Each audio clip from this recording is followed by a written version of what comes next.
সোমবার সচিবালয়ে শিক্ষা মন্ত্রণালয়ের সম্মেলন কক্ষে এসএসসি ও সমমান পরীক্ষা ২০২৬-এর ফলাফল প্রকাশ উদ্বোধন করেন শিক্ষামন্ত্রী ও প্রধানমন্ত্রীর শিক্ষা বিষয়ক উপদেষ্টা মাহদি আমিন। এর আগে ১১টি বোর্ডের চেয়ারম্যানরা ফলাফল হস্তান্তর করেন।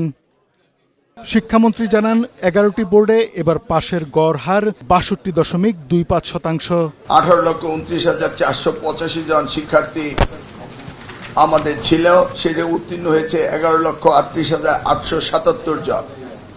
পাশের হার হয়েছে 62.25। জিপিএ প্লাস পেয়েছে ১,১৬,৬৭৬ জন।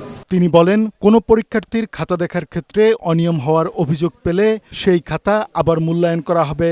যদি কেউ কাউকে ভুলভাবে মার্কিং করে থাকে বা যেখানে যা পাওয়ার উপযুক্ত রয়েছে সেটা যদি না দিয়ে থাকে, দেয়াল বি রিভিউ কমিটির সামনে সেই খাতা পুনঃপরীক্ষা করা হবে।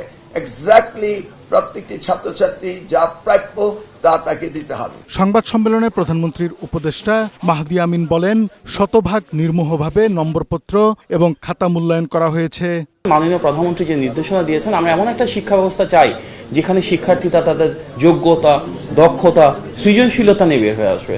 সুতরাং যে শিক্ষার্থী যেভাবে পড়াশোনা করেছে, নির্মোহভাবে যে মূল্যায়ন হয়েছে এবং মূল্যায়নের জন্য যারা নিরীক্ষণকারী রয়েছেন শিক্ষকদেরকে ট্রেনিং দেওয়া হয়েছে, সেভাবে রেজাল্ট এসছে। এসএসসি ও সমমান পরীক্ষার ফলাফলে দেখা যায়, এবার পাশ করেছেন ১১,৩৮,৮৭৭ জন।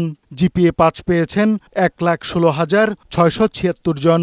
এবার সাধারণ ৯টি শিক্ষা বোর্ডে আগের বছরের তুলনায় ৩.৯৯% কম পাশ করেছেন। আর গড় পাশের হার গত বছরের তুলনায় ৬.২% কম।